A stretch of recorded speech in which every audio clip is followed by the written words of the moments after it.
Good morning, everyone, and welcome to GPA Trading Services live trading class on this Tuesday, January the 27th, 2026.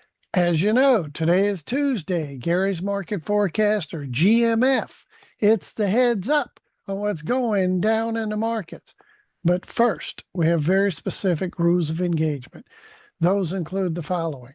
Do not trade with money you cannot afford to lose. Always trade with protective stops. Make certain the 4-hour, the 1-hour, the 30, and the 15-minute time frames align prior to trading with the MPA PE5 version 5.0 software.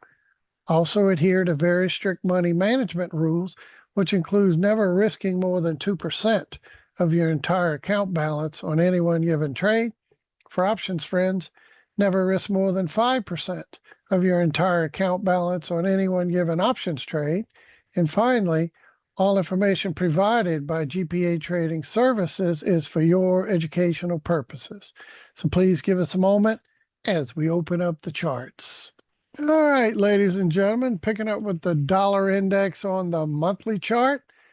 How about that, Emil, James, Ian, Mr. Tucson, Alan?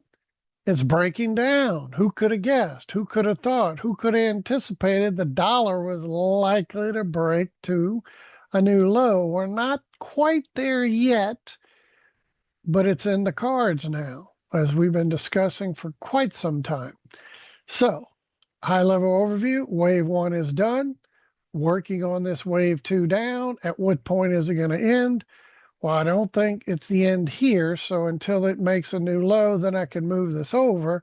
But remember, 3 years ago, we talked about maybe going down to a deep retracement, somewhere around 80. Well, I do believe that at some point wave 2 will end, and then it's going to go breaking out to a new high. That's the plan. So just remember, at some point, this downtrend will stop, and it'll go back into the uptrend to go on and make new highs. That's what the 1-2 represent, and we'll go up in a wave 3. So when is it going to end? Well, we shall be here to tell you when in my humble opinion, when it's over and when is it likely to start reversing. I just don't think it's yet. Jumping into the charting platform, we can see, lo and behold, look at this beauty. It broke down, bounced off the 618, retested the 618 back to the upside. If you take that high to this low, we retraced and tried to break above the 618 to potentially go higher, but it failed miserably, right, Mr. Tucson? And then it broke down, and we kept talking about it ever since it broke below that 98.5. I called a little bit earlier, this green line. I said that kind of is a writing on the wall. We're going to make a new swing point low. And then we bounced, did a 618 retracement, high, low, lower, high. So that's a beautiful retracement. So you know what this looks like to me, ladies and gentlemen? Let's get our little marker over here. This looks like the wave 1 down. Beautiful 618 retracement, wave 2. And this beauty is the wave 3 we're working on. And typically wave 3s typically come down toward a 1618. Doesn't have to, but that's typically where they go.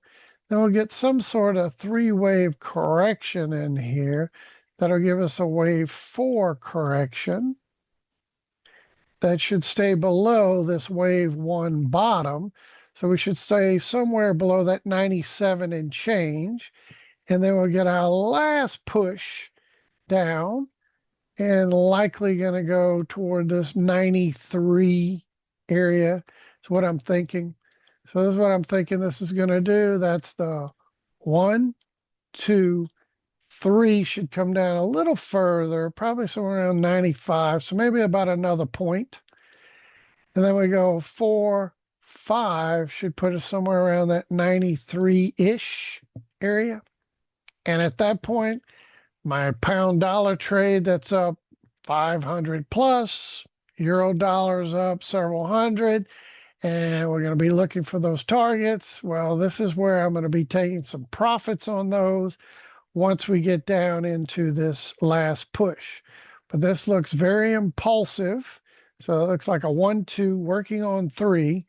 And like I said, generally speaking, wave 3s go toward a 1-6-1-8. So Mr. Tucson, from that high to this low to that lower high, we've already passed the equality move. That's that 1 right there around 96.80.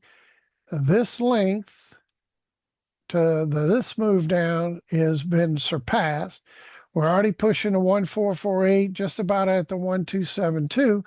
But typically, if it's a wave 3, it goes further toward the 1-6-1-8 or further.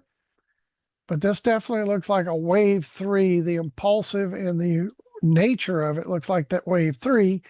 And so far, this wave 1-2 with the 2 going exactly to a 6-1-8 retracement, it's a beautiful thing. So I do expect more downside on the dollar. Who could have guessed? Who could have thought? Who could have anticipated that? Well, what did we say last week? Dollar is expected to continue downtrend. Wow, that's a beauty. So what did we get? We got that exactly. So how much lower are we going to go? Well, first target's down here at 95.60, which again is just under a point. And then we got our 1-2-7-2 at that 95.08. So this wave 3 on the smaller scale, this low to that high, we're looking for this during this 3-wave move, this 1-2 wave 3 when you use the 3-point tool, right? You remember 3-point tool right there? That's a 3-pointer. You go that high, this low, that lower high, and wave 3s typically push the parameter of this 1-6-1-8 extension, if not further. So I do think there's more downside, and I do think the euro and the pound dollar are going to go higher while the dollar index goes lower. Got it? So Emil, is this over? No. I think we're going to come down here somewhere in that 95-ish or lower. Then we get a wave 4 correction and one more push in wave 5. So I would expect this to get somewhere down in the lower 90s we've been looking for ever since we got that bounce here. We talked about it. This was a high probability target. We bounced here, but when I called it there, I said, we get below that battle zone, major battle zone of 98.50. The writing's kind of on the wall. This is where we're going. And sure enough, even though we bounced here, went up to test the Magic Fibo, failed miserably. But notice how from that high to this low, it was a 618 retracement. It's amazing how this stuff works and plays out. And then we got rejected, and down goes Frazier. Down goes Frazier. Down goes Frazier. Isn't that a thing of beauty? So Ian, as we're expecting this probably to push toward this 95 area, right around this 1618 or lower, that would be my wave 3. So for those of you joining us late, that is a 1. That is a 2. Beautiful 618 retracement off of that move. And this definitely looks like a wave 3 underway. And typically wave 3s continue to grind. Now notice, this is a, what is this? A daily chart. So you could have some days where we just kind of chop or get a little retracement in here. So wave 3s doesn't mean it has to be red candle, red candle, red candle, red candle. As you can see, we had a little green candle there, a little green / doji there, and we're pushing lower again today. This thing should go on to push somewhere around this 1618 level or further. Then we'll get some sort of 3-wave correction and a wave 4 that should complete below this 97 level up here, which is that wave 1. So 1, 2, 3, 4, and we get the last push 5. And I'm kind of thinking if this plays out where we push into 95 area or lower, then we get a little correction. We should then push probably somewhere around to that 93/92 area. When I get down and I see the dollar sitting around So we're in that 93 to 92 area. I'm going to be taking some profits on that down move because once all that's over, we should get a decent bounce and maybe even be the end of that wave too, and the dollar could start reversing. So this is going to be a tricky area down here. That's why I'm going to take profits, because it could be the end of this move and we start a big reversal. What does that mean for the euro dollar? Still got targets outstanding, like heat work and clockwork here, heat-seeking missile. Emil, look at that run. We kept talking about it weeks during this correction. And then we started chopping and grinding. We went long here, made some profits, got pipped out, got back in. What did I say? Got again a nice little pullback. We didn't quite get pipped out on this next time. We held in there, but I said, let's buy this dip again, because based on this move, and this was weeks and weeks ago, let me get my little arrow, but from that high to this low, we closed above 1750, and we got that green candle body over here. You can see a couple of big ones right there. That said, we had a 75% chance we go on to 1984. We're at 1970. Who could have guessed? And we have a 70+% chance we go on to 120.40. How about that? That's a beauty. So would it be prudent to take some profits in this area? You could, certainly. When you reach the targets, we might get another correction before continuation, but that's the plan. On the lower scale, we're just about there, my friends. Stay thirsty, my friends. Well, stay pippy, my friend, because this is an area we said for weeks during this pullback and this longer term pullback here. Hey, we already said it back here in the beginning of the year, and then some. Let me see where that official date was when we closed above that 618, right in this area, but certainly that candle in December last year, we got that close above, and I said at that point, we got a high probability we're going to come back and do this 1980, 120.40. And even though we pull back to retest the Magic Fibo to bounce off of it one more time, re-energize that battery so it could go ripping higher, there you have it. Well, is this the end of the euro and the dollar decline? Well, based on the euro looking at the higher time frame, let's go out to a 3-day, and we can see from this weekly time frame, we have this high to that low, and we took out the 618 on that. So that gives us this bigger picture up here, this 123 high down to this low of 0.95. We took out 111 area up here. We took out this 112 area and change. So all of this price action over here says we got a 75% chance we'll probably go visit 127, and a likelihood 70+% we're probably going to visit 130. So Emil, when the dollar index starts to get down in that low 90s, which I think it's going to head that way, where are we going to be? Are we going to be pushing this target up here? Are we going to be close to it, even though we're not quite there, or we're past it? When it gets there, I'm going to start taking some profits on these trades. All right. So what are these? You come over here. And again, this has been entry upon re-entry upon re-entry, up 400 pips now. I ain't even taken a profit yet. I'm waiting to get closer to that first target. And we're going to expect this to go a bit higher, as we were talking about. That daily's getting back toward overbought. So if you want to take some profits now, that's fine. Certainly be in a position of authority, which we are. This is a winning trade no matter what happens. And I expect there's going to be some more upside further up. The weekly still headed higher. That monthly is turning over and engaging up, just like we had talked about. Let's go back 3+ years ago when we hit 0.95, and I made a bold statement, not a prediction. I leave that for the prophets. But I make an anticipated move, and this is a thing of beauty. And what did we call back then? This is a great opportunity to get in, go long the euro dollar. It will go up thousands of pips. It's going to take years, but it will go up thousands of pips. And it's a great opportunity because what is the monthly going to do? It's going to cycle from oversold toward overbought. And then it's going to start a slingshot palooza, where there's big ones, little ones, insipid ones, middle size. Doesn't really matter the size here.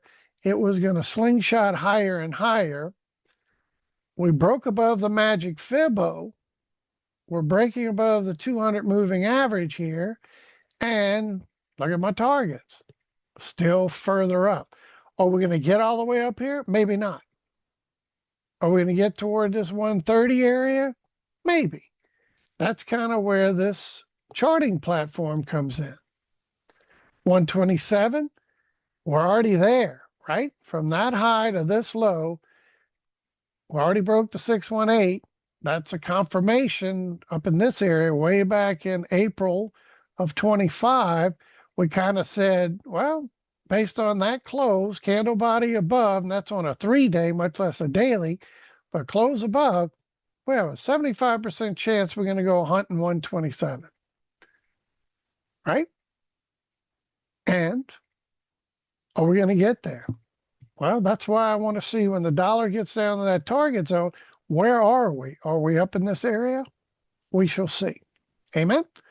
And then you start drilling down the most recent price action, and that was this move down in here. How did we talk about at this 102 retracement? Like, get in. This is going to be a huge rip. It's a 618 retracement from that 0.95 to the recent high. Beautiful 618 retracement. This thing is projected to go way higher. And sure enough, we kept getting in, getting a lot of profits. Then we even talked about these corrections, get back in, take profits, correction, get back in, take profits, come back in, get back in, take profits. So where are we now? We're just right at that 1980 target, right? See it, 1984. So it doesn't just go straight up, but this is quite the run. And I do believe there's more upside. We haven't officially touched it. I guess you could say we're close enough, 1984. And we hit a high so far in 1972, which is not too shabby. So I do think there's more upside, but remember, this thing ain't just going to go ripping 118, 120, 121, 122, 123, 4, 5, 6, 7. It's going to stair step its way up there. But that's why I'm showing you these upper targets. And sure enough, there are more upside. And based on that bigger picture, we currently have a 75% chance, which I like those odds. We're going to go visit 127. Long term, this could still take months, even the rest of this year to get up there. We shall see. Or it could start ripping and get there much sooner. But that's why you take these trades, you get to your target areas, you take some profits, you get a pullback, you get back in, go to the next target areas. But that's how I play this. All right. And we've been talking about this for weeks and weeks. And how often do we look at this trade in here and go, we're just kind of chopping and grinding here. We're up, got a pullback, we're up. And even after this, we got massive profits on that initial move. This is a monthly chart. So when we started talking about this several weeks back, it was the daily cycle down in here. We got in, got pipped out, said get right back in, took profits, got back in on this bounce. And sure enough, we're up 400 pips on this. I ain't even taken an official profit. Not yet. I still think there's more upside. I'm going to look to take it somewhere around that one. Well, I got it right now at 124. I might change that and go ahead and push that. Maybe when it gets closer to that 1984 120 area, say maybe 120, I can just click that little tab and it'll take that profit for me. but looking good. And what about our pound dollar? Up 600 pips. Looky, looky. I likey. And the same thing here. Back when the daily reversed, we started talking about let's get in. And then we got pipped out, made some profits. And then what happened, Alan? Reverse. I said, get in. Same thing. Got back in on the dip. Continue this process. Now we're pushing. I haven't officially taken a profit there yet, but I'm looking for that 139 area, 147, 152, kind of the targets I'm looking for. Where does that come from? That comes from over here. You go to the pound dollar on that same view, and back here from that 142 high down at a 103 low. 618 was 127.50. Long since closed above that back in July of 23. How about that? That said, at that juncture, from that high to that low, way back in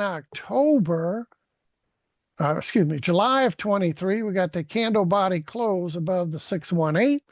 That said, we had a 75% chance where we're going to 147. I like it. And we got our pullbacks. We've been stair stepping. Even as we pull back here, we talked about getting back in. And this current run we're on, my immediate targets are right there at that 139.04. So let me zoom that in for you. This is what we said for weeks now. Upon this pullback, there's a great opportunity to get in, get to your position of authority when what? That daily time frame reversed. And we said we're expecting the daily to cycle up, start this slingshot palooza, higher as the weekly's pushing up. Still thinking we're about to break out the previous highs. We already took that one out, and we're about to take this one out. So this is a bullish move that there's still more upside. Amen. So that's why we're hanging in here, still expecting more upside. But notice my targets, 139.50, 147.50, and 152. Where does that come from? It comes from the shorter term target,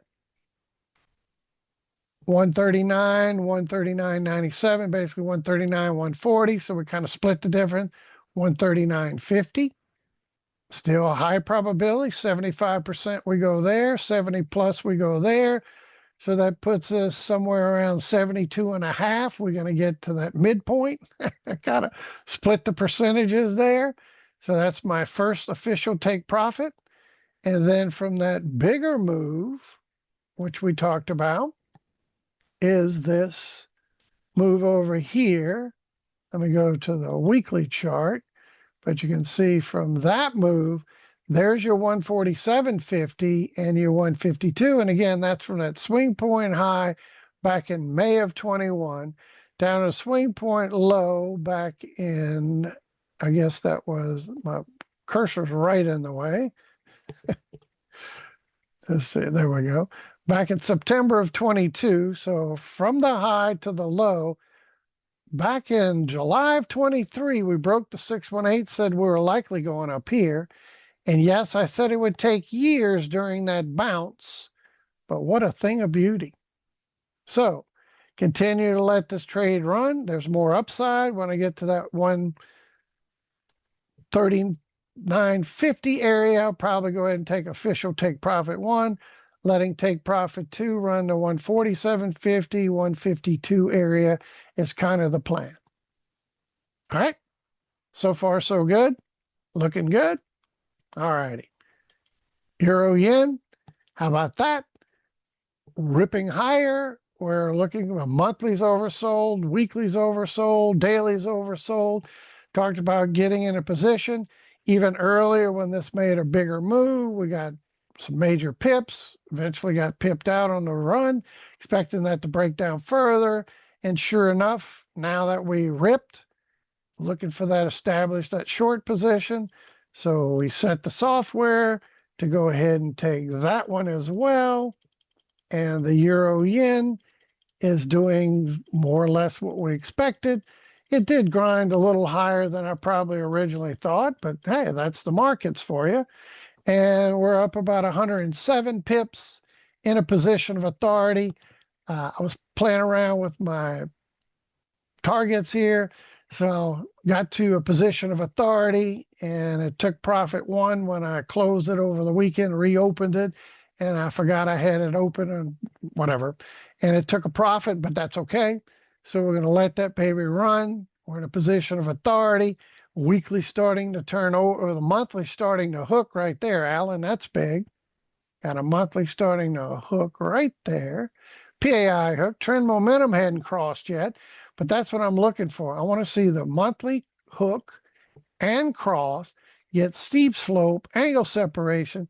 That's when we got that big move lower. It doesn't look like much because it's on this high time frame, but if you start to put pencil to paper, this thing was up here around 175 and it dipped down to 155. That was 2,000 pips on that little move when we got our PAI hook and trend momentum cross. Is this definitely going to do it? Well, it could possibly turn over and slingshot higher. Some crazy stuff going on in Japan. You heard what the markets did when the yen kept just ripping higher, ripping higher, ripping higher. And they went to the banks and said, okay, the US was I'm going to buy a bunch of yen. And how much would it cost us to just buy a ton of yen? So it would weaken the yen, US dollar, to go in and weaken the yen. I mean, buy a bunch of yen, which would strengthen the yen and weaken the dollar. That's the push lower on the dollar, and that's this push lower in the yen strengthening.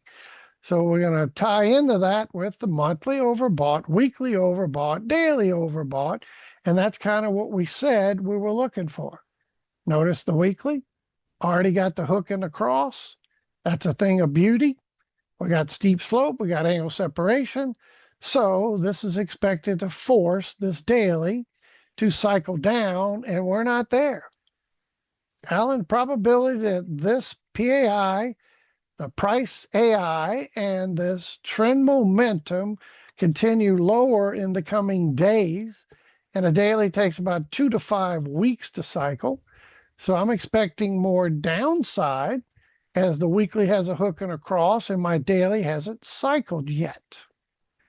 And if this could continue to break down and we get a lot more pips, and then we go up here to the weekly and it starts pushing all the way down because the monthly hooks and crosses, this thing could turn into thousands of pips. Amen? All righty. So I got my, do we get back to these lows again? Maybe. So that's where that's sitting. All righty. So any questions? So the plan is for the euro yen, pound yen to go lower as it starts to strengthen. Notice we were just up not too long ago and we're at 214 area, and we're talking about let's go short, and now it's in the 210 area, up hundreds of pips. That was the plan. And you know about the pound yen, I've been at ad nauseum. I was the biggest proponent to be long the pound yen. The dollar yen, pound yen, go back a few years ago, I made bold statements on those two pairs. I'll show it to you. But back during COVID low, I made a statement that we would go up 8 to 10,000 pips on a run. It would take years to do it, but the chart said we were going to go back and visit this high over here and make new highs. Been there, done that, right? Beauty. So we'd go back to that high and make new highs. Take years. Well, from COVID down here to where we started ripping up here was back in last year. And now we're into the beginning of this year, still going a little higher. But the monthly's overbought, the weekly's overbought, the daily's overbought. And whenever those set up like that, you get these big moves. And what really excites me, if we get into any type of financial problem, like we did back in the 2007 financial crisis, this thing plummeted 13,000 pips. Are we going to get something like that again? Maybe. Is it happening now? We don't know. Could it be next week, next month? What's it going to do it? Is it the pre-IPOs? We got SpaceX and a bunch of those pre-IPOs coming out. That happened during the dot-com bubble burst. Remember that? All those dot-com companies came out, they did IPOs, and all that money hit, and then all of a sudden it tanked. So is that a premonition of what's to come? Maybe. Well, back then in the dot-com bubble burst, it dropped 9,000 pips. 2007 financial crisis, 13,000 pips. What's it going to do this time? And what's going to be? I'm going to call it the Elizabeth, I'm coming to join you, honey. It's going to be the market crash. But what's going to stir that on? 5 trillion in a real estate bubble that burst, commercial real estate. Could it be a fiat currency that fails? World War III? We don't know. But I like when I get the software monthly, weekly, daily setting up for big moves. That's why I made that, not a prediction. I'll leave that to the prophets. But back during COVID here, we had a monthly oversold, a weekly oversold, a daily oversold, and we talked about that. It's a great opportunity to go long, and it should take multiple years, but we're expected to go back above this high and make a new high. All right, that should excite you. If we get a market crash, we know this thing tends to plummet tons and tons of cash. Amen? What's that setting up? Set up this big move here. Once we got to those targets, now we'll zoom in a little bit. That's where we got this 2,700 pip decline. When you remember, it was last in June of 24, July 24, when what? Carry trade unwinded.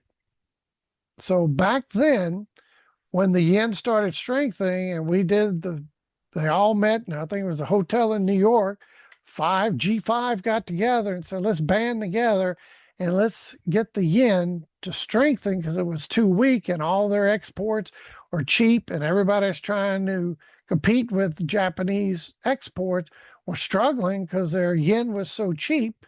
So what did they do? They went in and made a change and boom, the yen started strengthening. So what did the yen, as far as the Bank of Japan do?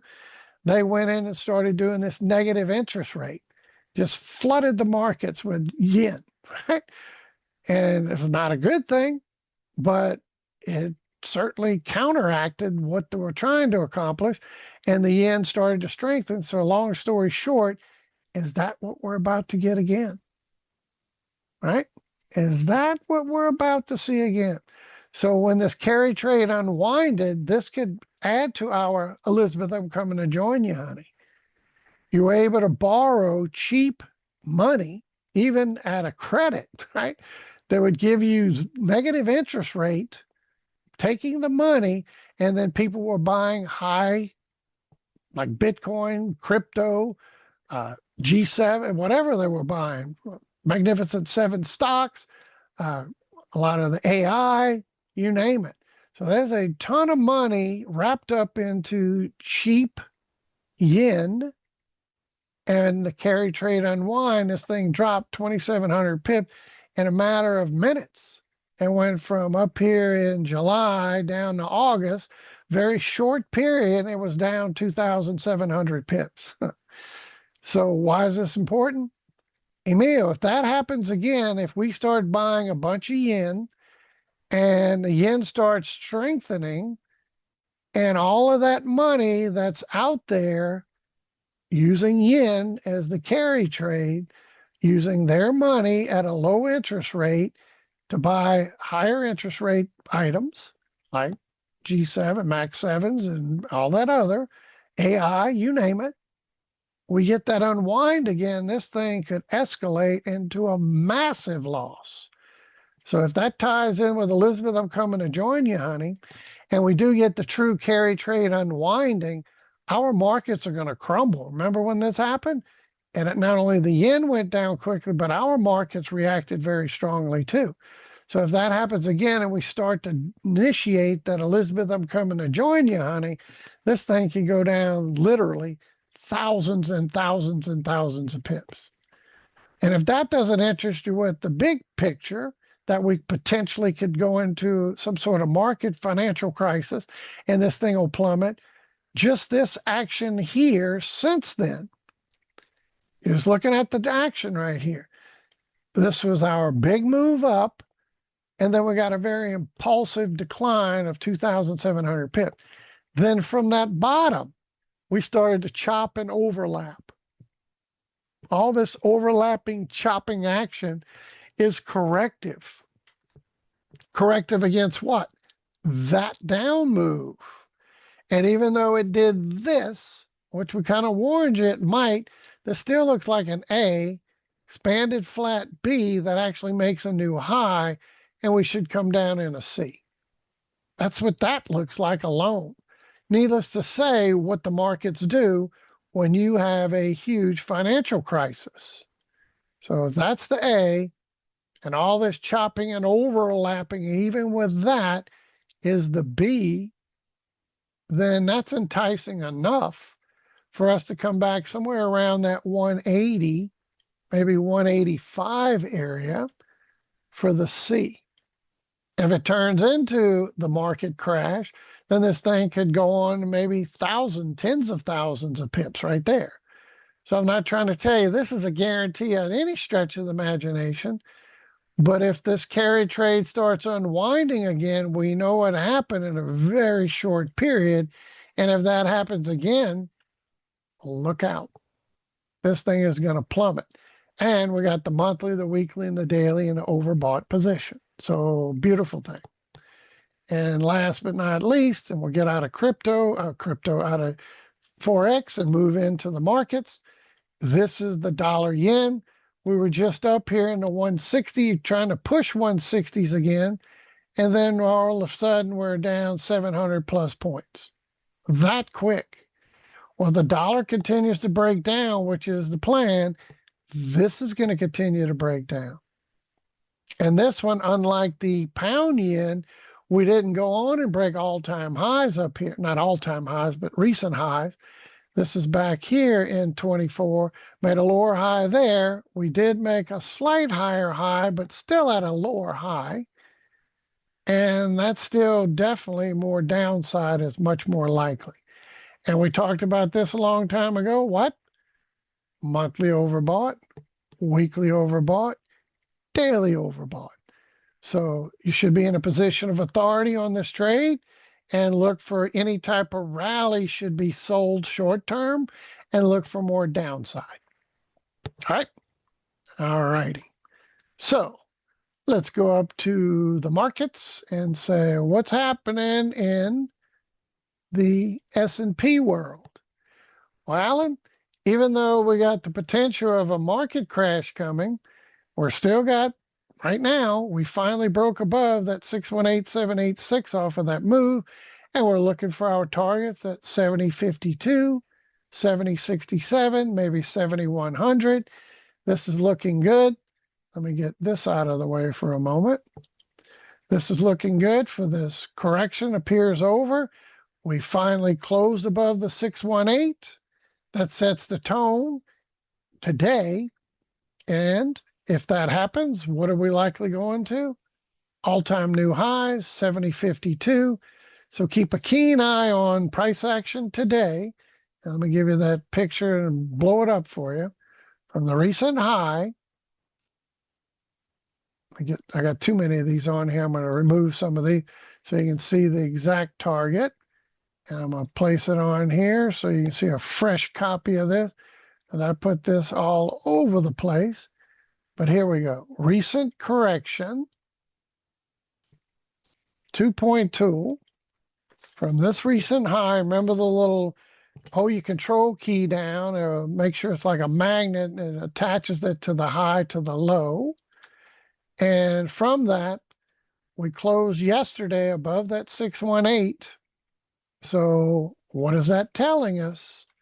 We have a 75% chance ES is going to grind its way towards 7,068 all-time high, and 70+% we go to 7,096. So the plan is for this to go higher in the coming days. It doesn't mean it has to be green candle, green candle, green candle. We get right up there. But once you get there, be in a position of authority on this bounce, because we could certainly see another correction right after we hit those targets.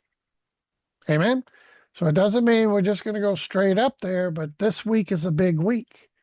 What do you mean a big week? The calendar. Huge calendar this week. And let's pull up this week. We have FOMC tomorrow. All right. FOMC statement, Fed fund rate 375. The plan is to leave it alone. I agree with that. I don't see them cutting rates tomorrow. I don't see them raising rates. On Poly Market, where they bet on everything, somebody opened up $6,000 that they were going to raise rates tomorrow. And it's insane based on the percent chance they're going to do that. If it turns out they do raise rates tomorrow, somebody's going to be wealthy. I think it's like a $5 million payoff for like a $6,000 or $60,000 investment. I don't remember exactly the number, but it's insane. Well, I don't think so. Why? You come over here. Let's see, do I have it? Yeah, I do have it. This is the DGS2 2-year maturity rate and the Fed fund rate. So how do you do that? You type in DG Delta Golf Sierra 2, DGS2, 2-year maturity rate. Then you hit the plus sign and you add the Fed fund rate, FEDFUNDS, and add that to the chart. I changed the Fed rate as this line to this tan color or gold, whatever. And the blue line is the 2-year maturity rate. Why is that important? Well, most people think the Fed decides when they're going to raise rates and lower rates and how they're going to do it, when they're going to do it, etc. They don't. They chase rates. They chase that 2-year maturity rate. Back in the dot-com bubble burst, when the 2-year maturity rate started to tank, the Fed had to chase rates down. We recovered. Fed had to raise rates. Started to tank again. The Fed cut rates coming into 2007 financial crisis. And notice, every time we get the Fed rate above the 2-year maturity rate, when they usually too late to the party starting to raise rates, and they're too late to the party when they stop raising rate, or you could say too late to start cutting rate. When this scenario happens, you get a problem. Back then was a dot-com bubble burst. They did it over here where the Fed rate was above the maturity rate as they raised above and should have stopped raising rates a little bit earlier and started cutting rates a little sooner. What happened? Next financial crisis, 2007. Then even in coming into COVID, COVID wasn't officially a financial crisis, but the chart said the same, that we were going to get this problem. And sure enough, COVID shut down, the Fed had to cut rates because the 2-year maturity rate fell off into the earth here and just plummeted. Then what happened is we started to recover, maturity rate went up, and look at that steep slope. Normally, the rate doesn't go up quite that steep. Even over here was stair step. Over here was stair step. Look at that, Alan. Emil, James, Ian. It went straight up. So what did our Fed have to do? They had to raise rates 0.75, 0.75, 0.75, fastest they've ever raised in history. Well, you can look at this curve. We've never gone that vertical before.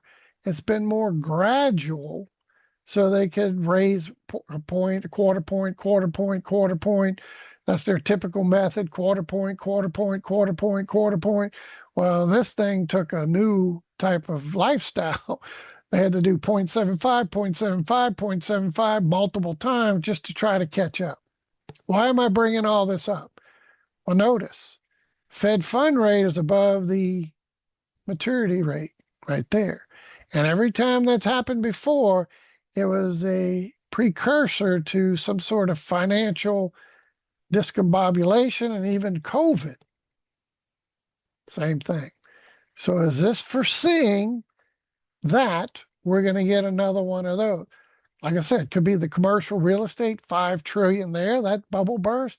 Could be, 38 trillion in debt, all these things going on, certainly. Credit card debt, 1.4, 1.5 trillion dollars. And what do the credit card interest rates do? They raise them. Okay, we got more people in credit card debt. So what do? We want to raise them. So when all these people default on that, maybe that's the beginning of it.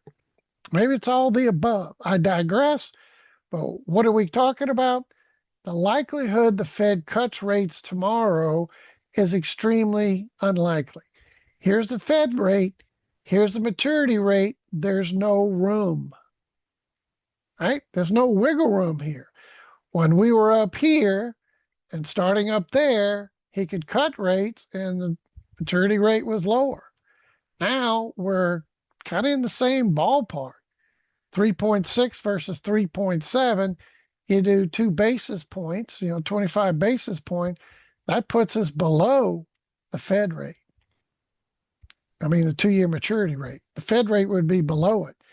And that would be if this thing starts ramping up. What could cause this to ramp up? Oil prices.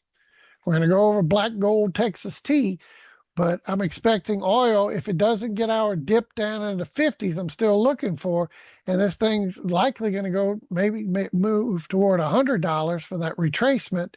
This thing would force inflationary pressure across the board. By oil prices start ripping higher, then the Fed will have to start raising rates to shut down that inflation. So in closing on this, DGS2 is what the Fed follows. When it rips higher, the Fed has to raise rates. When it goes lower, the Fed has to cut rates. So is this the beginning of the big market crash coming? Or we're going to get this next inflationary period that could force this thing to go ripping higher? That's where oil prices will come in. So as long as we're this close, I don't see the Fed cutting rates tomorrow. We'll see how that plays out in Thursday's class, because we'll know by then, after Wednesday's close. We'll have class tomorrow, but it's after that. We'll see. But my humble opinion, based on this chart, I don't see them cutting rates. Amen?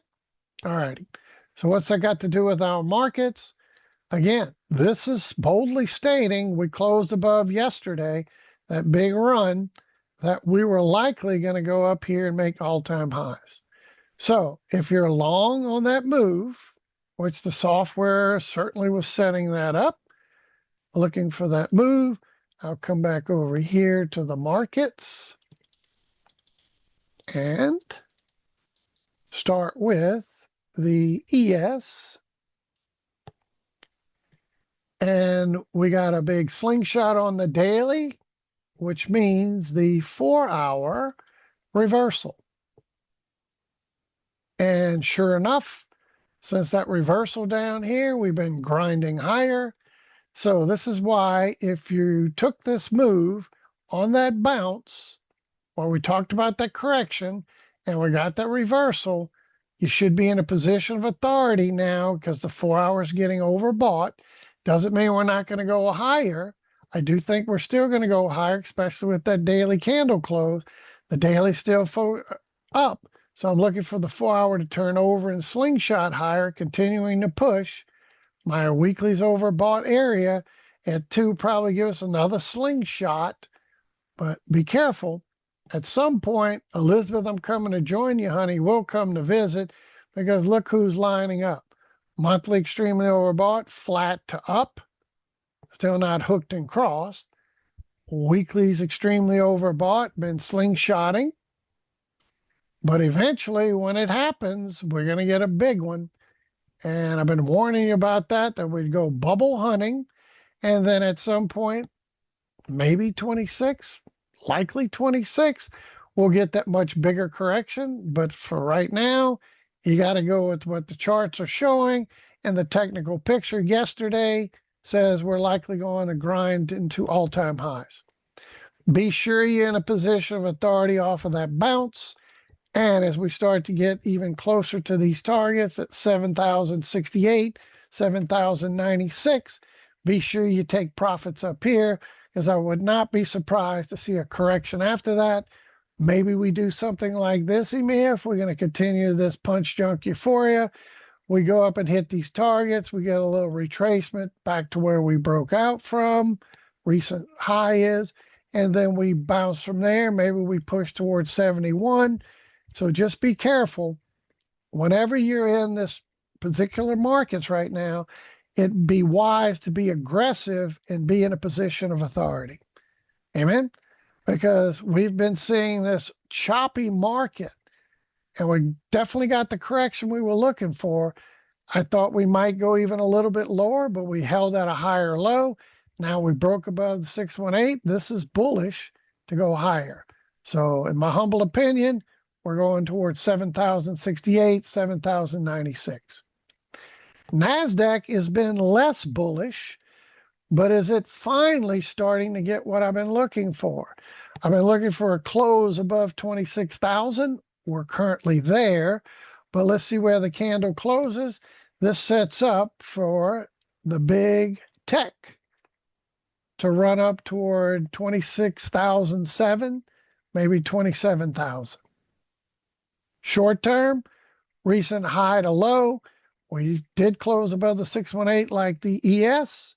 On the shortest term, my first target is going to be 26,193, followed by 26,300. Got it? So be in a position of authority. Expect this is going to go. And again, we got to get up here before we go to all-time highs. We kind of topped out back in October of last year, and we haven't seen any new highs. ES has been a new high since then. NASDAQ is not. That's why I was concerned that we might get a bigger correction in here. But hey, price action's proving right now that we're likely going to move toward 26.1, 70+% chance we go to 26.3. If we get there, then all eyes lead to our 26.7, 27. And that's what I've been looking for, a close. And that's a big deal. Candle body close, not just a wick up here, but a candle body close above that. Not only will this be my targets, 26.190, 26.3, but longer term target, 26.7, 27. Got it? So still punch junk euphoria, still hanging around.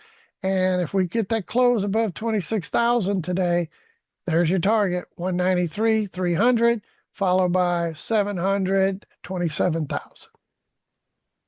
Amen. The most bullish of the bunch is the IWM, and we reached the target. We talked about that 266, 265, actually went a little bit higher. We're getting another little correction, so this might push us toward that 3,100 on the Russell, which would put us near that. Let me move this out of the way and bring this over on that bigger scale, 290 on IWM. So from the recent high to the low, we reached the 1448 to 1272, and that's kind of setting the tone as we've been stair stepping that our next target probably will end up running toward that 290. But how much more did we retrace? Alan, typically when you reach your extensions, you get a correction. Software starts setting up, you start getting dailies or even higher time frame dailies and weeklies overbought, then you expect a correction when that happens. Well, typically it happens after you reach your targets, then you get a correction. Notice how we started to get there, correct, touched it, correct, touch the next one, correct. So what's next? You typically go back to where you broke out from, or you come back and visit the Magic Fibo. Well, first line of defense is going to be about 258 on this pullback. We hold that, start bouncing, then we can start targeting the 273, 278, 281, 290. But this is part of that bubble hunt I've been looking for. IWM is there. ES and NASDAQ are not quite there where I expected them to go. So this will probably be dragged up with it and start pushing higher towards 290. And like I was saying, that 3,100 is on the Russell up here at 29, 3,000. Sorry, I thought it was 31. Maybe it's on that bigger one. 3,000, yeah. Okay. Confluence of events, 29, 30. But that's kind of the plan from this much bigger move back in 21 down to the low. We took out the 618. We went to the 26. We hit the 27. Now what? Typically, you get a correction when you hit those. And where we're like up, maybe where we broke out here, that doesn't hold, then where we broke out over here, and kind of the Magic Fibos in that ballpark. So maybe we need a little bit more pullback before we push to that last push up here toward 3,000. All right. So I do see there's still more upside. ES has more upside. NASDAQ has more upside. And I think small caps will be pulled along with them to push more upside. This pullback could go a little bit more if we don't hold that prior breakout there. Then this kind of double top area, triple area, where we tested, failed, chopped around, finally broke out, retested to go up. I expect one of the two, pull back here to go higher or pull back a little further to go higher, but the plan is still to go higher. All right. So that's why when I told you the other day, when we're up here at that 260, 266 area, actually went a little higher, be sure you're taking profits because we're due for a correction. And sure enough, we're getting that correction. Amen. I'm still in this trade. I think it's in this platform. Yeah. Russell. We took profit 1, just missed take profit 2 up here. And I'm looking for a little bit more upside. So even though it's pulling back a little bit, still expect this to go higher in the weeks and months to come. Maybe we still get another little pullback a little further, but I expect to hit take profit 2. Maybe we get as high, and this is on the Russell 2000, probably a little higher than I need to be, 27, somewhere in that area. But that's the plan. We just missed it. All right. All righty. Let's continue. So what does the Nikkei tell us? Nikkei is our global liquidity. And if global liquidity, and click on that, click, good, there we go. If it continues higher, which the plan is probably to get up to around 60,000 or so, if we continue that climb, then I expect to see our markets continue that climb as well. Let me zoom in so we can see some current price action. And we can see that we're going to go bubble hunting up here. That's the plan. Do we need a correction first? Is this a little A, B? We need a little bit more downside before we go up there. Or is this ready, this little retracement at a higher low, enough to go breaking out? Either way, I do see, as I said a long time ago, when this would start breaking out toward that 50, 53,000, etc., our markets would start pushing 7,000 on ES, and we're waiting for NASDAQ to catch up. But we said we'd see the NASDAQ when this starts to get to its extended target up here. I expect NASDAQ to be in that 27,000 plus range, ES to be probably around 71, 7,200 range. And we get up here, it's going to pull NASDAQ with it. It's going to pull ES with it. So that's the plan. And I still think this is more upside on this, what I look at as global liquidity. Amen? That's all I use this for. You can trade it, of course, but I don't trade it necessarily. I use it as a barometer for global liquidity, and I still see more upside. I do have a trade that's setting up. Keep your eyes on UNH, which is heavily weighted on the Dow Jones. Has a beautiful pullback, Alan.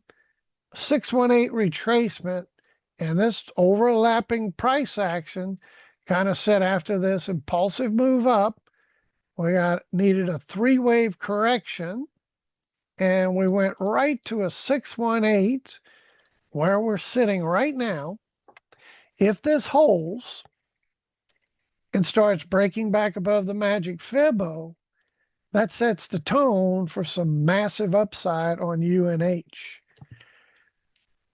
Prior high, prior low, we need to get above this 465 to really set the tone for 700, 800, and we're at 200 and change. Massive setup. Still could probably take years to get up there. I'm not trying to tell you that UNH is definitely going rocking up here in the next few months. Anything's possible in these crazy environments, but this is the beautiful trade I'm looking for. Recent low to the recent high, a beautiful 618. If this holds and we start getting back above the magic Fibo, then we'll have these shorter term targets toward the upside. And how do you do that? You can use the 3-point tool, that if this is just a correction and that's an A and this is a B and we go up in C, we should still get up toward this 426 to 450 area. Amen.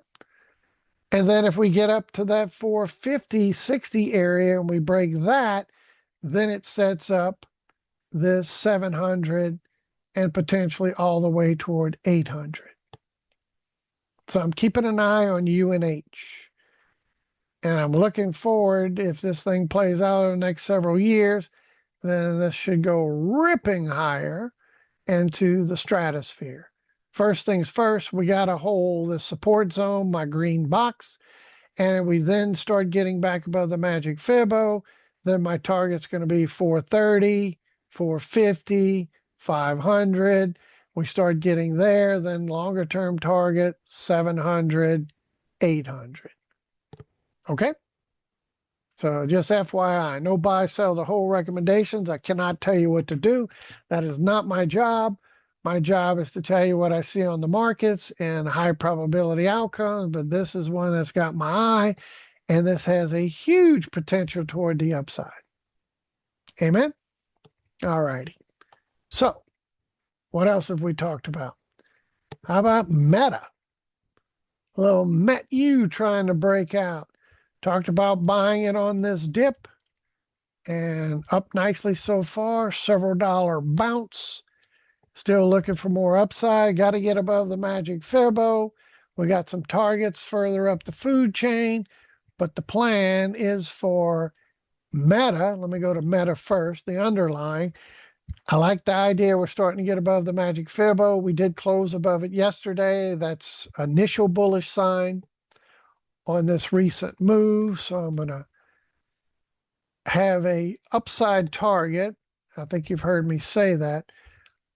We have, two things. Let me go back first to this bigger picture. Meta did a beautiful 618 retracement and bounced. That's the bigger move. This low to that high did a 618 retracement zone and we bounced. And then we tried to break out, failed, came down to another low to high 618, deep retracement, and bounced.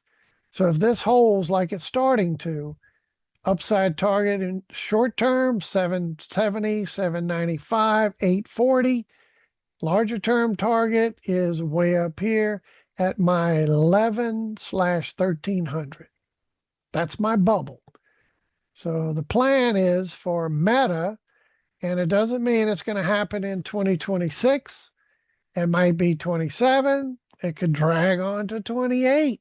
Long-term target, definitely think Meta is headed to 1100, 1300 zone. That's the plan. And I'm going to be, already own some shares of METU. And I'm looking for, imagine if this goes up to that, say, 1200 area, kind of in the middle, that would put us about well over 100% gain. That would mean METU would give us well into the 200 plus gain. And that would give us a price somewhere around $80. and I got in the 20s down here. So that's a triple is the plan for this to play out. And while you're waiting, you typically get a little dividend on this, owning these shares. What I like about using these leverage products, danger, you got to be careful with leverage products. Why? Because if you're wrong, it's 2x wrong. If you're right, then it's 2x right. Well, technical picture looks like it's setting up for Meta to go to 1300. And I'm expecting this METU to follow suit and get one of these nice rips. Like back in April, we had a low down in here about 20 bucks, went all the way up to 50 bucks, over a double. I'm looking for a triple potentially on this next move to get us up near the $70, $80 range. And we talked about buying it down here in the 20s. Right, Emil? We talked about I was looking for this pullback to get in this zone. And I said, come on. It was chopping for days in here, days and days. Wanted to get that last little dip. I like what I'm seeing so far. And we got some more upside. Short term, basically upper sevens, 8. Longer term, 11 to 1300. Okay. All righty. So there you have it. Any questions on that? Amazon also is a high probability breakout. That Amazon did what for us? On this shorter term scale, so I'll zoom in here. From this recent high to low, we took out the 618 a few days back. And even though we dipped to kind of retest the Magic Fibo to bounce again, we still have a 75% chance we're going to 265, 70 plus we're going to 270, and potentially up here to 285. That's short term. Well, longer term, we have more upside potential in the same recent high to low here. We already reached that 255 on the initial, and we still got that 265 outstanding, confluence of events. And we're expecting this could go way higher as well, into the 300s potentially, maybe even into the 400 and 500 range. That's a much bigger scale and, out here. But short term, this is extremely high probability trade that Mr. Amazon is going to make a run up to the short-term target of 265, 270. Amen? And it wasn't that massive amount, but you're talking about a 20+% gain from the bounce up to this target. And that would put you with AMZU doubling that. That would put us up here at about 40% gain. So that would put us up near 46 bucks. And we're nibbled down here in the 30s. So not a massive amount, but it depends on your budget. Buy 100 shares, and you're talking several $100 return on investment. I like it. And these targets up here, could we get as high as this? Well, Meta would have to go breaking above its targets and reach some further targets. And sure, we can get up in the 40s and 50s. But if you just do the straight math, high probability for us to get up here is extremely high, and that is a 20% gain, which would put AMZU at that 40% gain, would put us up in the upper 40s. So buying down the low 30s to upper 40s, nice 40% gain. Not bad. Not a 200 double triple, but this is short term. And that's why I brought it to your attention. All right. So any other questions on those? And what about Mr. Tesla?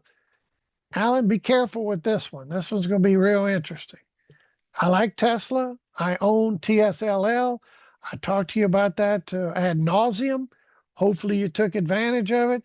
Not only back in last October, well, actually October of 24, when we were down here below 10 bucks, not on Tesla, but on TSLL.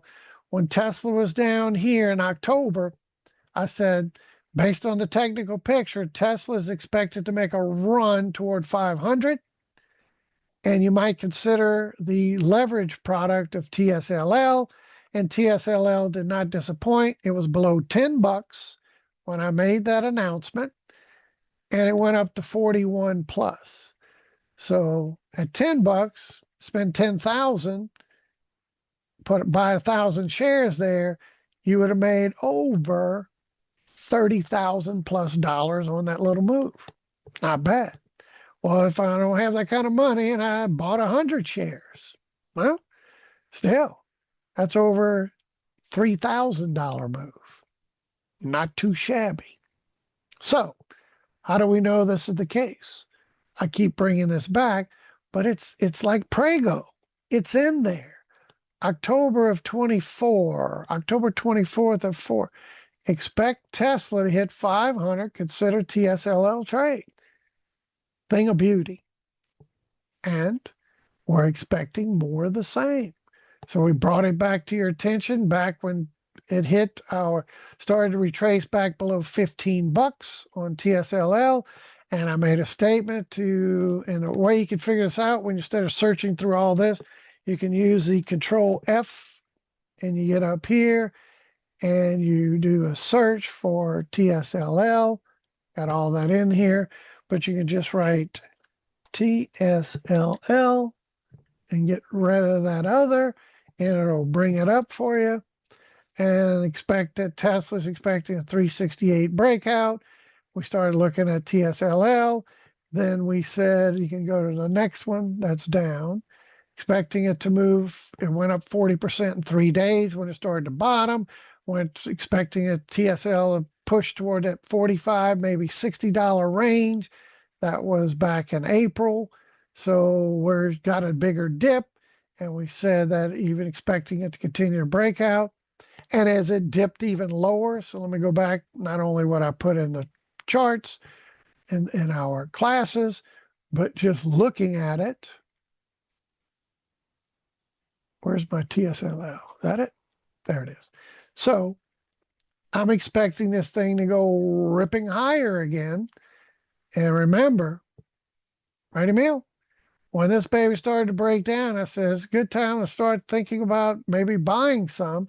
And went all the way down to $6 range. What did I do with that? Loaded the boat. And now we were triple off of that low. And I still think there's massive upside on Mr. TSLL. Even if it's a shoo dud, it should make it in the mid 30s. We're going to get there. That's a double to get that. And if it works out to where we finally get to the big bubble, well, that would mean Mr. Tesla's got to rip toward about 800, maybe 900. Then we should be up here in this $50, $60 range up here, which would be from what? $6 to 60? That's a 10x. I like it. Amen.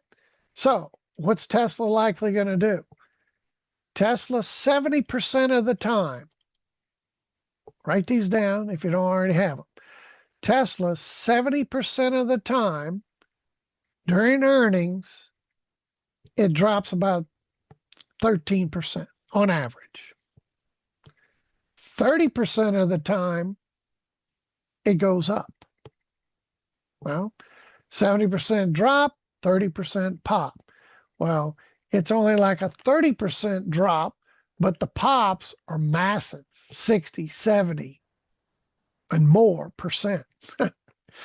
So I kind of thought, Emil, if we keep grinding lower into earnings, which is tomorrow after the close, all I can say is, what am I going to do here? If we get Tesla to drop, its standard 70% of the time it drops, then I'm just going to add some more to my position, continue to cost average. Well, I bought a bunch at 6. I bought a little bit higher, and cost amortization made it lower. But if we get that dip, I know the rip is coming. I might add even some more shares for this thing to go ripping. Because the plan is for Tesla to go up, and it's already in the charts. from our prior move, 550, 650. In my humble opinion, this bubble up here is pretty much a given. Well, anything can happen. Certainly it could tank and it could go out of business. Sure, it could. But knowing we've been drifting down into earnings, typically we get a pop. And even if we get a drop, I'm still looking for Tesla on the technical side of this equation to go higher in the weeks and months to come. And I'm looking to take advantage of it. So if you don't have huge cash flow where you can buy, 100 shares of this or whatever, a lot of money to buy hundreds of shares of this, a lot easier to buy 100 shares of that, much easier. And the plan is this thing to go ripping again like it did before, and we're expecting this to do it again. Amen? All righty. So no buy, sell to hold recommendation. But if Tesla does get a pullback, this thing's going to pull back nicely. Remember, it's 2x leverage. If we get that 13%, that means this thing would drop potentially 26%. So if we go currently where price is, and we look for a 26% drop, that would put us about 12 bucks, roughly, somewhere in that ballpark. If that happens, what's the plan? Not panic. I own a lot of shares down here, and we're still at a double on that dip. But if you're not in it and you see earnings tomorrow after the close, and coming into Thursday's class, we see Tesla TSLL down, it might be another opportunity where we discussed it here, we discussed it there and got that. We discussed it down in this area, that as it pulled back, the further it pulls back, keep adding. And that was over a triple and then some, almost a quadruple to get up here from that $6 range. Now we're pulling back. If we do get that dip, might be an opportunity, if you haven't already in this, to win it. An opportunity for this thing to go soaring in the weeks to come. And like I said, even if we dip down to 12, I think this is a foregone conclusion, and this would be an absolute dud where Tesla doesn't go ripping up to the higher rates that we're looking for, and it just simply gets toward that 550 extension, which is that 75% chance. We should definitely be back in the mid 30s, and if we can get it at 12, you're talking maybe a triple off of that. Got it? Well, what if Tesla goes popping? That certainly could be the thing. And then it sets us off with this thing is because we're already in it. You're looking for this to go much higher. Amen?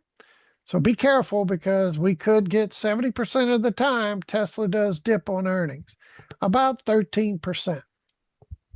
So that would give us twice that. If TSLL, Tesla does dip, this will dip. But if I start to see this back in the $12 plus range, I've been buying, taking profits, buying, taking profits. This will be another buying, taking profits, and this thing is still expected to go much higher. So a lot on the horizon of potential opportunities to get this year 2026 started off with a bang. And that's the plan. Amen? Much higher in the weeks and months to come. Even with the correction off of earnings tomorrow, it's either going to pop, and should pop significantly. That's historically, or 70% of the time, Tesla drops on earnings about 13%. Here's the plan. We do drop, add or get into this, and give yourself an opportunity for a run.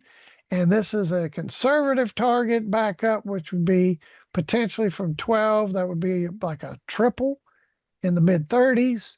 And if it plays out like we're really expecting, the potential to get to the 40s, 50s, and maybe 60s could really set it apart.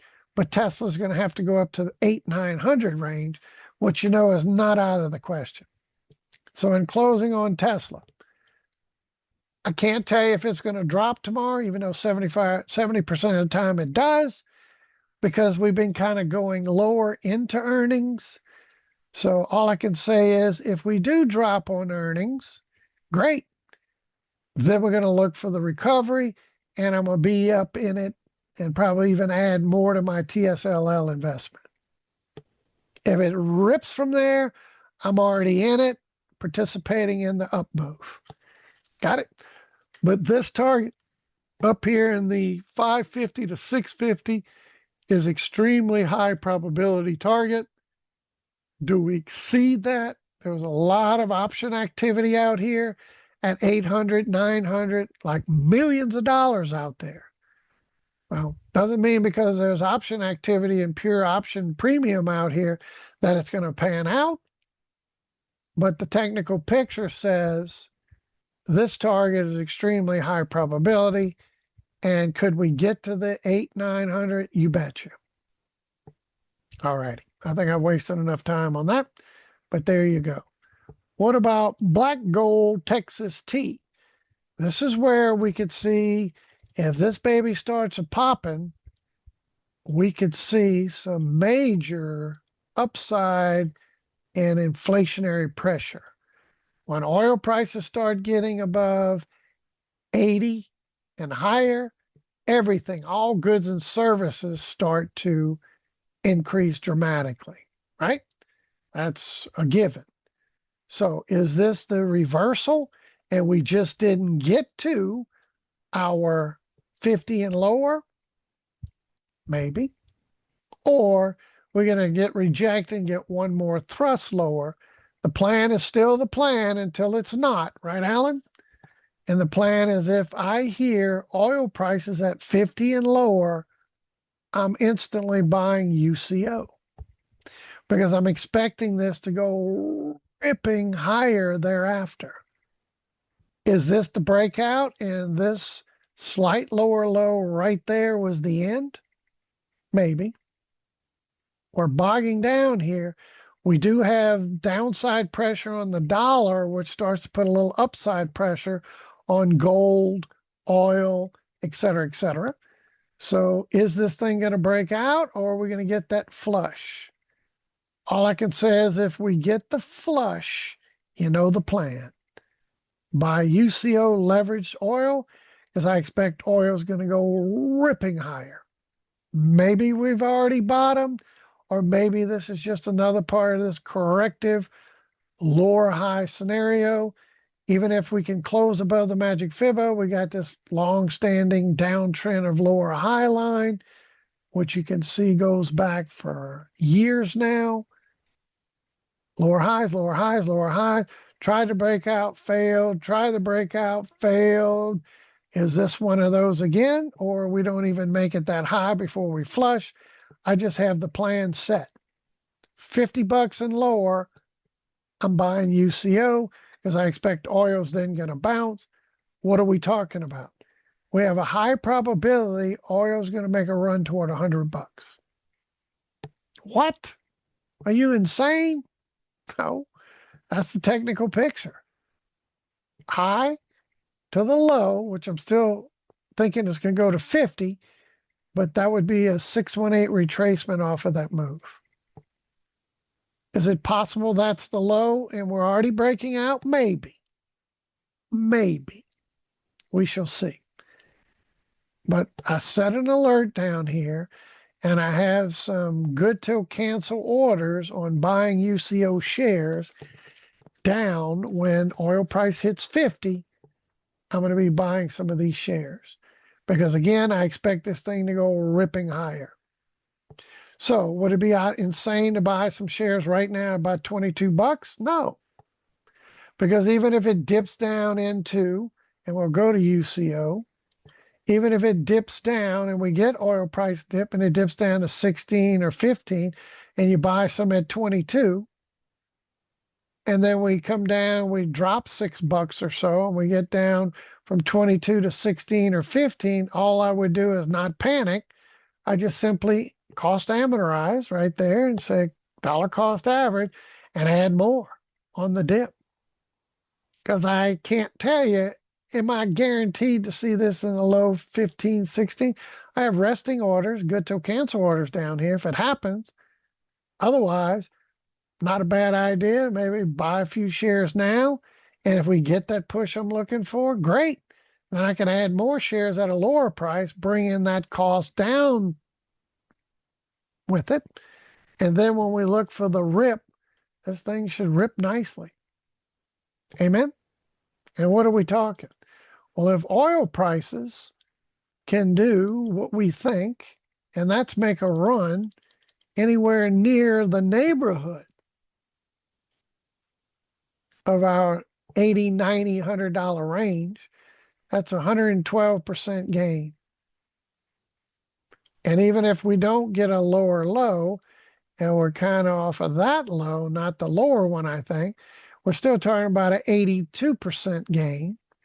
And you do the math on that with UCO, 82 would be 165%. So we'd come down off of that just a touch, 165-ish percent, put us about $40. And you can get in like a double. Still a great deal. Amen? Any questions? So no buy, sell to hold. I'm just giving you some great opportunities that are setting up. All I can say is if you're already in this or you haven't and you get some at this price, it's reasonable because the projected target is at least a double. Amen? That's what we're thinking. And that's not too shabby. So in closing, should we get the flush of oil and you bought some up here and it gets down into this, I just say load them up and then look for this thing to go ripping. Any questions? So is this the beginning of a breakout, or is this just another one of those rallies that are going to fizzle, another lower high, another lower low until price proves otherwise? That's the plan. I just know we're getting a little pressure on oil because the dollar is pushing lower. That typically pushes a little upside pressure on black gold, Texas tea, yellow gold, etc. I can't say that this is definitely the breakout, because if this is a 1, 2, 3, 4, and this is 5 going up, we kind of got a little overlap, even though they're wicks. That's I guess that's acceptable. I like to see a cleaner picture, but this is still a lot of chopping and overlapping, so be careful. So Dan, if you're a long Texas tea, I won't say immediately close it, but definitely be in a position of authority, because if this thing gets rejected like last time, we could certainly break down and make that new low. I know the plan. We get down here, I'm buying a bunch of my UCO and looking for this thing to go ripping. Otherwise, look for this. If it starts breaking out, we start getting above this trend line up here, we get in the mid 60s. Then I think the battle is on. Shoot for 67, 69, then 72. But I still think we need one more flush. Personally, I'd like to see it for selfish reasons. So I can get my UCO, add a bunch more UCO, that is, down in the teens. Amen? All righty. If we get it, great. If we don't, this thing starts breaking out. That is the technical picture on the bigger side, is that black gold is likely going to make a run toward 90 to $100 at some point, whether we dip below 50 and lower before we do it, or we're in the process of starting to break out now and we're doing it. This is still a high probability outcome. All righty. Gold. Again, as the dollar breaks down, it puts more pressure on gold going higher, but please be careful. This train eventually is going to come to a stop, and it can only go vertical for so long. We reached the 5,000 mark. Go back in the archives a long time ago. I was a big bull proponent. I do it from a weekly and just consolidate it a bit and extend that view. But back when gold hit up around 1900, 2000 range, I made a bold statement that gold would retrace toward 1,000 before then ripping to 3,000, 5,000. I was looking for another correction after 3,000, then get to 5, but the train kept going. But this is psychology of a market cycle. Eventually, this parabolic move will come to a stop. Could it go higher? Sure. Next up is 52, then 55, basically 54.9. Eventually, it could, but we do need a correction. So please be in a position of authority for short term. And depending on where you got on this train, I would definitely be in a position of authority, because these parabolic vertical moves don't last forever, and we're going to get a big correction. The more vertical it goes, the more likely we're going to get a 50% retracement. Huh? Yep, that's what I said. The more vertical and impossibly high this goes, the more likely we get a 50% retracement, which is substantial. All right. Any questions? So be careful. And silver, look at silver. Yesterday, it took a dip, 13+% dip in a matter of a few hours. It was up here, and I'll go to a 4-hour. I think you can see it on a 4-hour. Doesn't look like much, but from the high, right around that 117, it dipped all the way down to 100. And that was like a 13% decline in a matter of hours. Right, see that? About a 13.5% decline in a matter of hours. So please be careful with this. This looks like maybe an ABC playing out. Maybe we come back toward this Magic Fibo before we bounce and continue this insanity. So be careful. This train has been doing the same thing. This parabolic move is just crazy. Look at that, just straight up. And again, this thing cannot go parabolic forever. And the more parabolic this goes, the more likely we're going to see a 50% decline, which could happen sooner than later, but no later than later. And 13.5% in a matter of hours is why you need to be in a position of authority. When it happens, it's going to be pretty ugly. Amen? And that parabolic move, psychology of a market cycle, is likely to always play out. So hopefully you took your profit. Remember, I was the biggest bull going into 24, going into 25. Said silver is the most underperforming asset, probably the biggest potential breakout asset there is. Not a bad call. So now is the time to don't let pigs get slaughtered. Bulls make money, bears make money, pigs get slaughtered. It's about the only thing I believe in Kramer. Only way for silver to tank right away if Kramer says, I'm buying silver, it's going to $300, then it's a good time to sell silver. The anti-Kramer effect. I digress, but you get the point. So please be careful. And again, drilling down, this is very suspect on that 13% decline. That sure, this could have been the dip and we're going ripping again, but more than likely we'll probably see a little bit more downside and that little corrective mode, and I could see it more on a lower time frame. But we have recent high 3.2, recent high, recent low, lower high. That would put us down around, below 100, right around the Magic Fibo / maybe this 95, 93 area. So please be careful.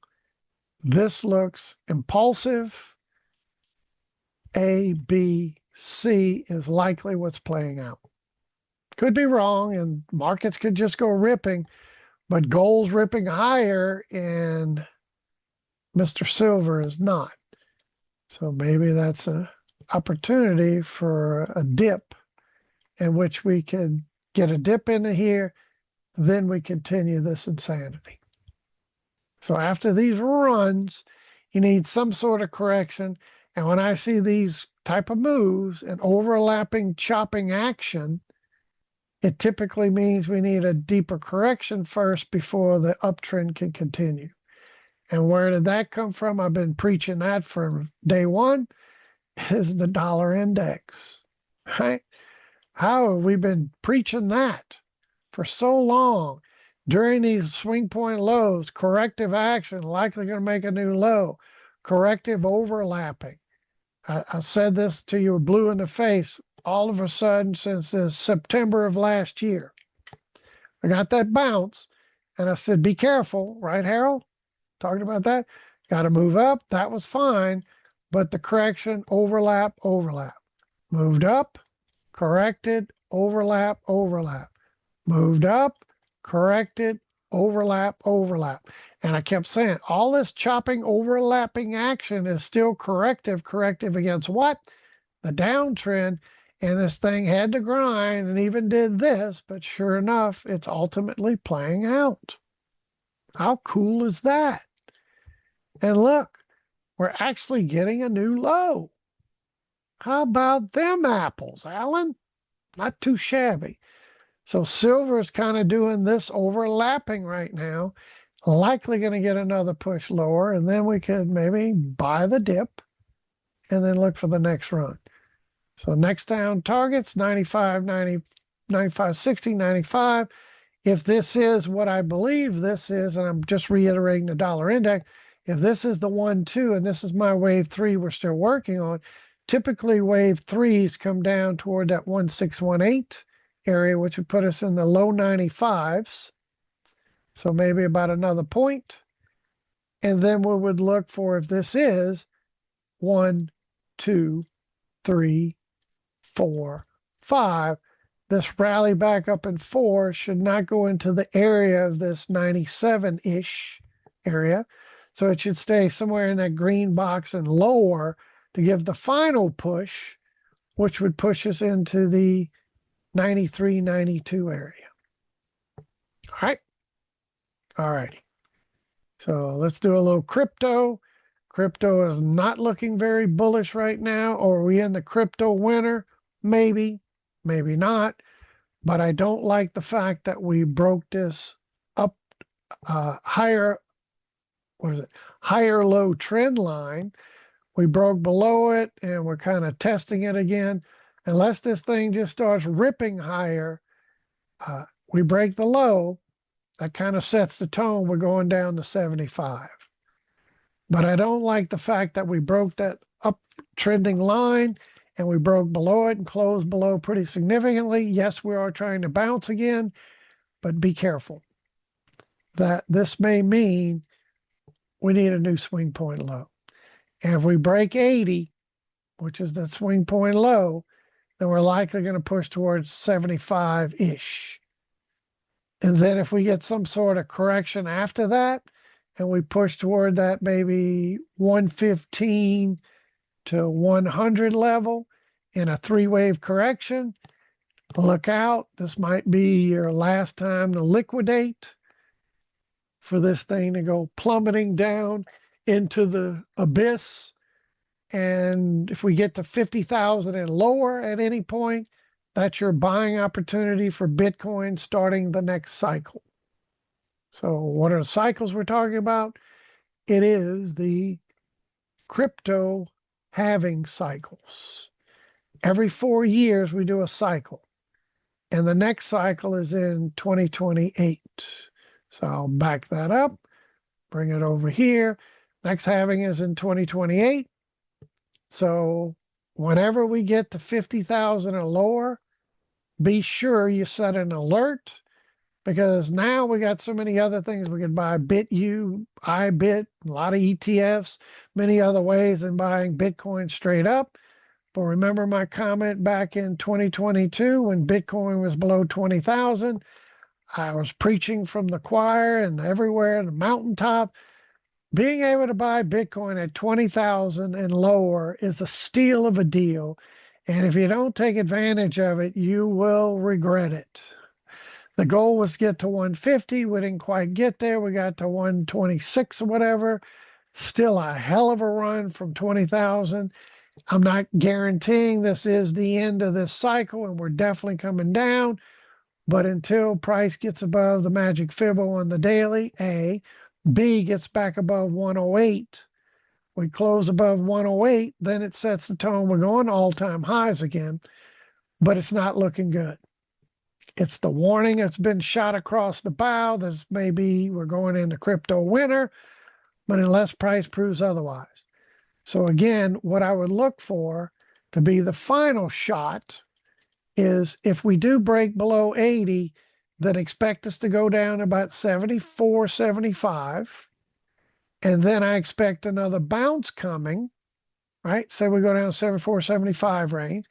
Then I expect another bounce. And if we get some sort of three-wave correction and somewhere between maybe 115 and 100,000, somewhere in that range, this would be the last time you liquidate before the full crypto winter comes in. And then we reevaluate and buy when it gets at 50,000 and lower. All right, so the reason I'm hanging on by a thread is we haven't taken the low out, A. I don't like the fact we did break below that higher low trending line. That's not good. But hey, we start ripping higher, get above the Magic Fibo, get above 108, which is that 618. Then we have all-time highs to look forward to, higher percent rate. And another reason I'm hanging on by a thread for this is the last crypto halving. I guess I got to go to a weekly on that. The last crypto winter halving, we did see this type of massive decline before the last push higher. So we had over 54% decline right there from the high to the low, which was bigger than the Bitcoin decline so far.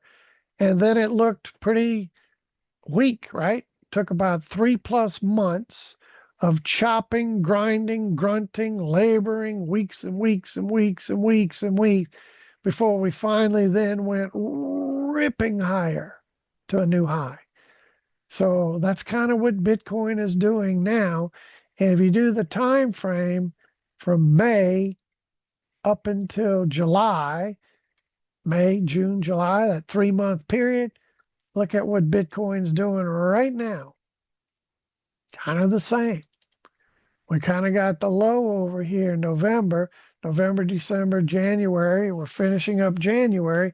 So we're getting into that range from late November, December into February.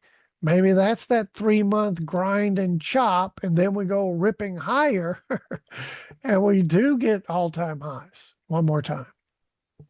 Amen? So two things. You break the low at 80, expect it to go down to 75, 74-ish range. Maybe we test this Magic Fibo, which is sitting right around that target. See it? Right around that 75 target. So if we break 80, expect we're going to likely come down to Magic Fibo on the weekly chart, bounce off of that, and if we get a three-wave correction out of that, that goes somewhere around 100 to 115 and turns down, that might be your last time to liquidate before the big crypto winter comes. Whether this plays out this way, we get the rip one more time, then we get the crypto winter, or this is the beginning of the crypto winter, and we ultimately play it any day, any week, any month in which Bitcoin hits 50,000 or lower. That is a great opportunity to load up, whether you buy a leverage product, whether you buy the coin itself, up to you. But I made that statement in 2022 at below 20,000. That's my statement in 2026, maybe 27. When Bitcoin hits 50,000 or lower, great opportunity to buy for the next cycle. And you'll hold it till excess of 29 because the halving's in 28, 12 to 18 months. puts us in late 29. You get the point. Amen. So are we going to get a breakout one more time like we did the prior one? This is about the time in which we start chopping and start ripping if it's going to happen. Otherwise, we break 80, we're going down to 75, test the Magic Fibo here, and then we're likely going to get a bounce. If, again, that bounce is 3 waves, I would expect us to get back toward 100,000, maybe the 115 mark. And if I see that and it's beautiful 3-wave correction type of move, I'm going to liquidate up here and then look to re-advance and buy below 50 for the next cycle. All right. Ethereum's pretty much in the same boat. I don't like the fact that it too kind of broke that higher low trend line. And we're trying to retest that about now. Remember, trend lines are the weakest of technical analysis, but they do come into play a lot. So could this be what Ethereum did the last time, like Bitcoin? Kind of chop and grind and look helpless for months. And then all of a sudden it goes ripping out to make all-time highs again. Several reasons why I'm hanging on to that thread is because from the bigger picture, high, all-time high here, prior all-time high to the low, we broke the 618, we broke the 786. So that kind of says we're going up here to 55, 6,000, maybe 7,000. So this is still a high probability target until proven otherwise. And if we get that last rip, then we're good to go and get up here. But if we start breaking the new lows and we do the same kind of thing, we break the low, we come down, we do a 3-wave correction, and then we crypto winter, then obviously we're not going to reach these targets. But I'm hanging on by a thread for a couple of reasons. I like this weekly. And what does the weekly got going? Zoom in from this prior low up to that high. We got a beautiful 618 retracement, and we have a Magic Fibo right in the mix of it. So if you take, let me move this up, I'll show you what I'm looking at. You take this low up to that high, and we got a beautiful 618 retracement, Alan, and it's a Magic Fibo weekly style, weekly style, and you bounce off of that and we go breaking out, then typically when that happens, you see these type of moves that go much higher, but it would be the 3-wave tool here, and that would look like this. It'd be up near 8,000. So from that low to that high, and we bounce off of this 618 Magic Fibo bounce, it puts us up around that 8,000 target up there. Wow. So it sounds insane, but we got to break above the Magic Fibo on the daily, just like Bitcoin. We then do that. We start looking for our target up here in the 5,000, 55, 6,000 range, and potentially could go up to 8,000. But that's a big if. Big if, my friends. So this Magic Fibo combo meal, as I like to call it, you get a 618 bounce and a Magic Fibo bounce at the 618 level. And on a weekly chart, it's really exciting. But we still got to go breaking out. So in the short term, what are we looking for? We got to get above this Magic Fibo on the daily chart. We tested it and failed. That's not good. Maybe we needed to retrace to another slight higher low. Even though we broke the original trend line, it's still higher low here than the low. And we go ripping and breaking out. Well, that would start to be a good sign. We close above the Magic Fibo.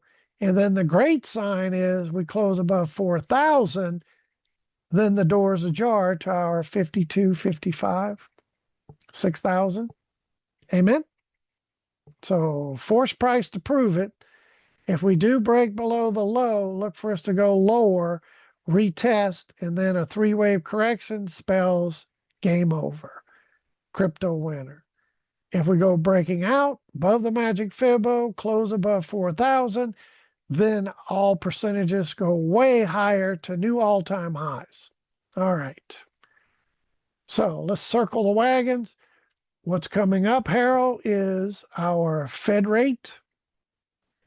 My personal opinion is correct, like that one, that the Fed is not going to raise rates. I don't see them doing it. Why? Because Mr. DGS2 is too close to the Fed rate right now, and there's no wiggle room for them to cut a quarter point. Amen? So if this has anything like we normally see, he's going to leave it alone. So that's what I say about tomorrow's Fed rate. We do have the Magnificent Seven reporting. That brings us in with TSLL, Tesla, etc. It's tomorrow after the close. If we get a dip, the plan is to add more TSLL on a dip. I did make a statement just looking at historical. I do these type of historical reviews, and I've been watching Tesla earnings for many years. Like Tesla, as far as stock and make opportunities. You know, I love my TSLL. And if we get that dip, I could put TSLL maybe down into the $12, $13 range. And an opportunity to add to that position to go higher. We talked about buying TSLL when Tesla was down here, and we got down to about $6, expecting Tesla to start bouncing. It's doing it. The cards still say Tesla's going minimum 550, 650 range is kind of the minimum target. That rip goes up. TSLL is going to push well into the upper 30s, 40s. If Tesla rips towards 7, 8, or 900 range up to these extensions up here, then TSLL should go pushing into that 40, 50, maybe $60 range. But what I was saying is 70% of the time, Tesla goes down about 13%. 30% of the time, when it bounces during earning, it rips. I mean, huge rips. Way more than 13%. It's like quadruple that. It's like 60, 70% rips. So is that what's going to happen after the close and Tesla goes ripping? Or do we get the dip? Either way, I'm going to add more TSLL on a dip, and I'm holding TSLL to Tesla minimum gets up in that 550, 650 range. And wherever TSLL is at that time, and say I own, which I already do, hundreds of shares, then I will maybe alleviate some of that and sell some for profit. And then if it continues to rip and we go up to 40, 50, $60 range, then I'm going to unload it all. All right. But that's the ticket. And then Meta and METU starting to get us a nice little bounce. We got the 618. Well, we'll do Meta first. We got the 618 bounce still holding, and we got another 618 bounce so far holding. I definitely want to see the Magic Fibo. Turn that baby back on. I want to see this close above yesterday. I want to see it hold. That sets the tone for not only the bigger hundreds up higher, but my big term, longer term target is 11 to 1300. That is the plan for Mr. Meta to go up to.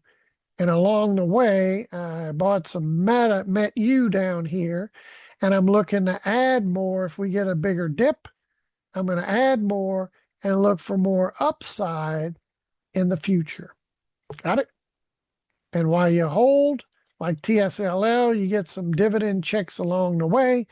And we're expecting to see a new dividend here in March sometime. I think that's when they come out. And that was in June, September, December, March. Yes. So we're looking for a dividend check to come sometime in March, which if I'm holding, waiting for this to play out, again, it might take 26, might take 27 for Meta to get up here. But the plan, in my humble opinion, that's all it is, a humble opinion. I typically, God-given talent to read and interpret price on a chart, get these calls a lot of the times right, And this is a high probability up here, in my humble opinion. So if we can muster that and we get up to that 1200, that should put our METU somewhere in the ballpark of 70, 80, at least 60. And we're able to get half of that right now. We bought in the 20s. That's the plan. So even if we get Tesla to dip, I'm adding to my position.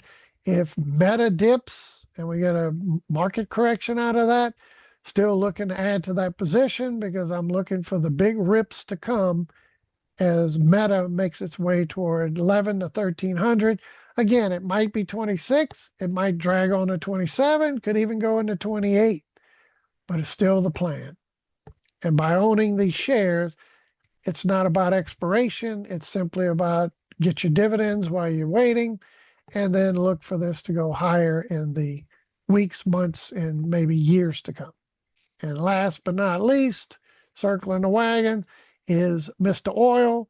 We got a little up pressure on oil because of the dollar index breaking down, but the plan is certainly to eventually make a big run into the 70s, 80s, 90s, maybe to 100.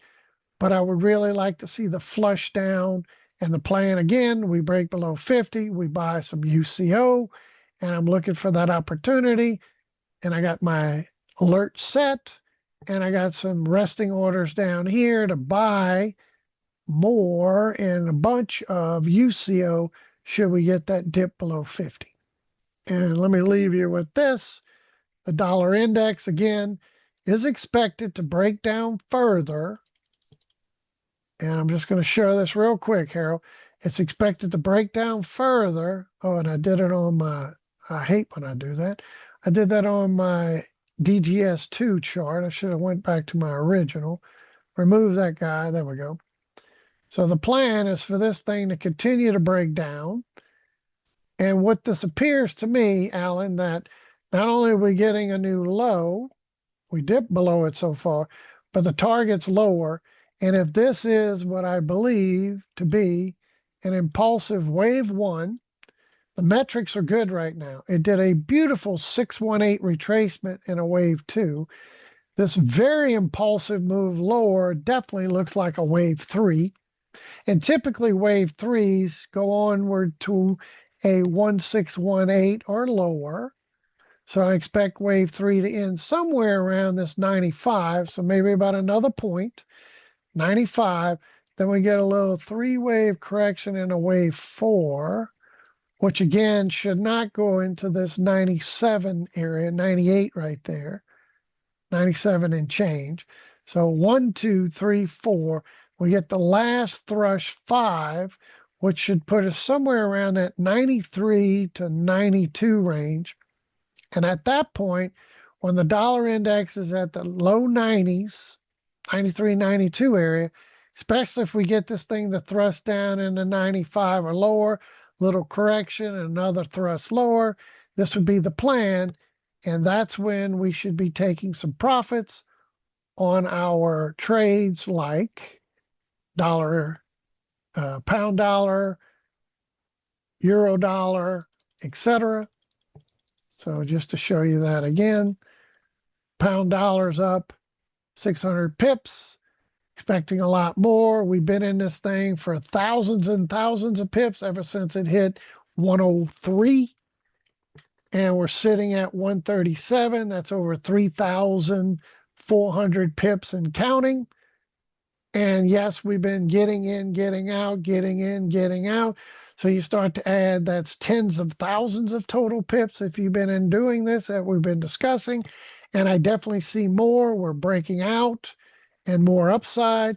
Why more upside? Because it's already on the charts. It's in there like Prego, right? It's in there. And the upside is immediate targets, 139, 140, longer term targets, 147.50, 152. Amen. And the euros ditto, shorter term targets, we're reaching toward at 1984 in our 2000 range, which we're right about there. very close. So I look for this, and then bigger term target, 127, 130. So that's the plan. I'm going to continue to let this run on the pound, let this run on the euro in a position of authority. Still haven't taken official profit yet because maybe do it. You can always just click this. We're over 400. That looks good. Go ahead and take profit one. We're up 400 pips on take profit one. Expect this to go up higher and target what? 135. Do we go to 145? I don't know. But you can certainly set this on-screen program to 127, 130. How would you do that? You simply go to your chart, go to a higher time frame where you can see those. And when we find them, which they're much further up the food chain here, well, let me compress it. There it is. Peekaboo. There's one of them. And the second one is up there. So, Alan, you can actually right-click on it and see, in this case, left-click and drag it down.